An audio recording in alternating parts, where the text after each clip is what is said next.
Hello and welcome back to DaveTech. In today's quick tutorial, I'll show you how to set up Firestick for first time use. Before we continue, a quick reminder. If you're using a smart TV, Fire Stick, or Android TV device, I highly recommend using a VPN. A VPN helps protect your privacy, secure your connection, and keep your personal data safe while browsing or streaming.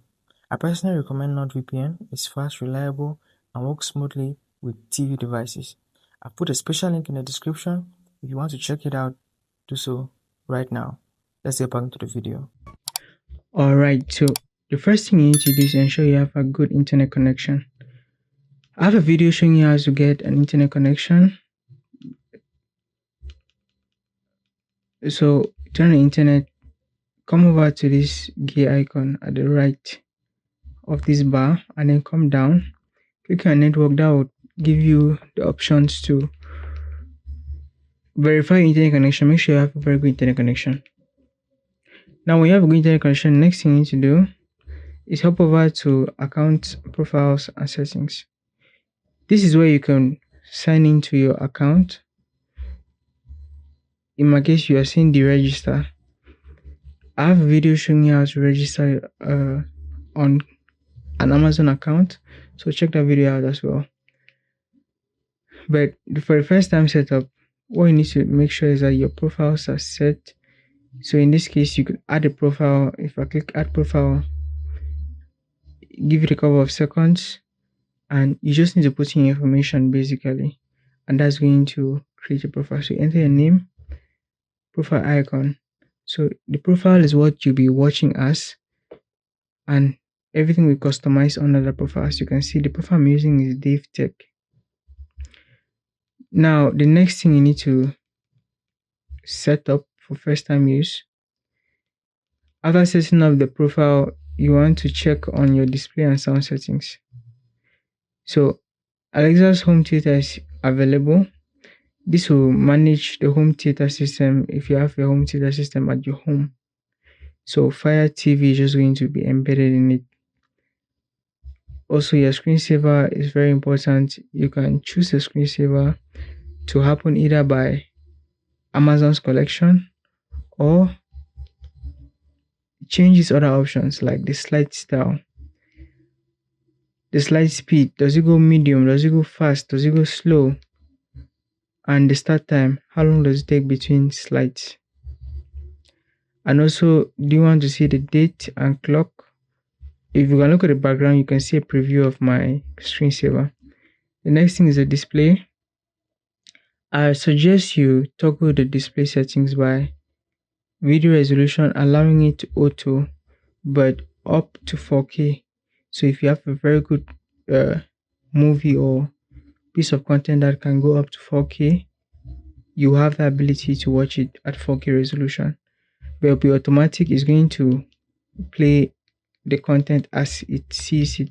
So if it sees if a system identifies a video or a piece of content which is 1080p 60 Hz per second, it will play 1080p 60 Hz per second. So I prefer you choose that, and also the color depth. 8 bits is good by me, so I'm leaving that. That's my recommendation. And matching the original frame rate, I recommend you leave this off. If it's on, switch it off, because yes, for supported apps, it's going to use the native content frame rate, the invisible playback. But the switch, if you ask it to match, the switch sometimes is going to cause a black screen, and you don't want that. The next thing is that the calibration of the display, I'm choosing no scale. Color format is auto.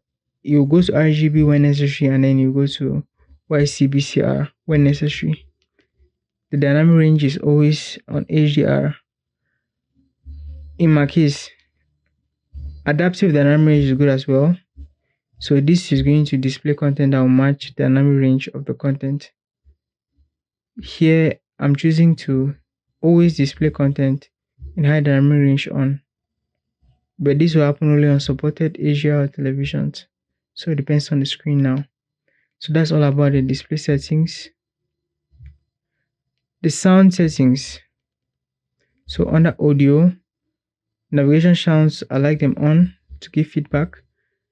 Surround sounds, I'm choosing best available because it depends on you now. Do you have Adobe Digital Plus? Do you have Adobe Digital?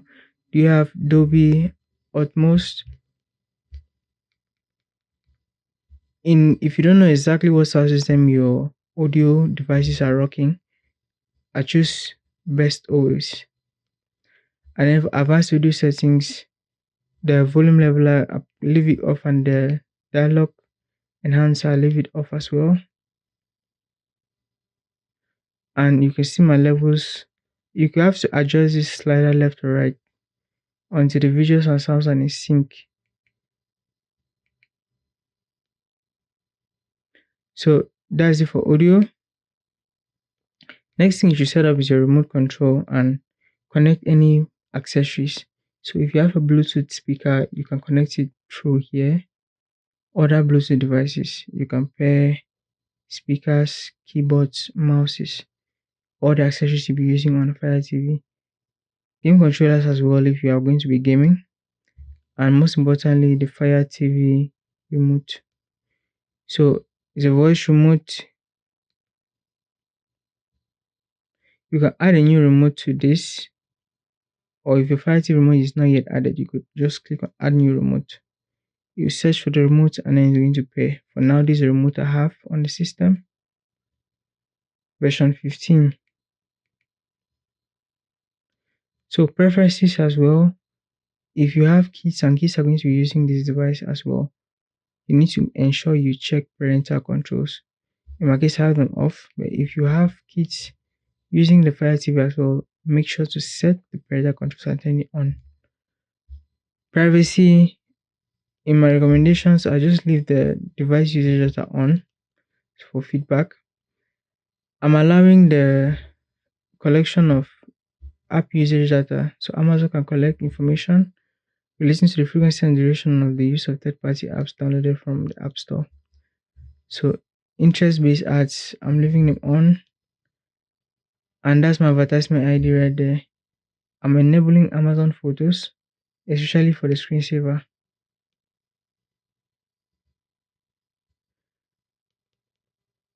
Now, the location, I recommend you set the location.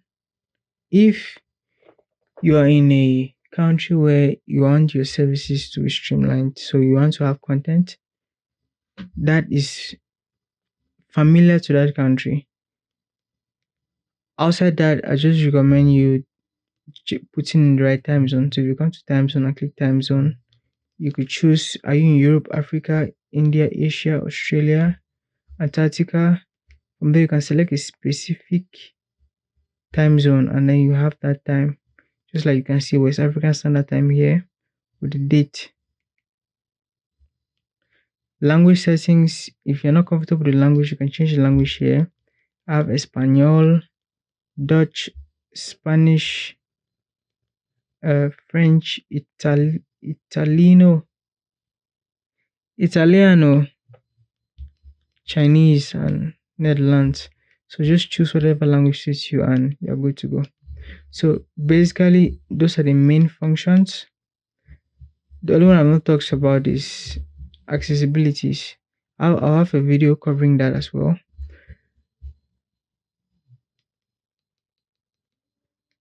So, but just to wrap it up, accessibilities can control your display and the text. So you want to see text displayed related to the focus item in a box with customized font size and colors. You need this setting, so you just click on it and turn it on. I do not need that setting. I'm leaving it off. Voice view will manage voice guidance settings. You'll be able to turn on voice view and turn off reading speed, volume. All those settings can be toggled here if you put on the voice view. So basically, that's it for this tutorial. If you found that useful, if you have been able to set up the Fire TV for first use, hit that like button, subscribe to the channel. And I'll definitely be seeing you in the next video with more content like this. This is DaveTech signing out.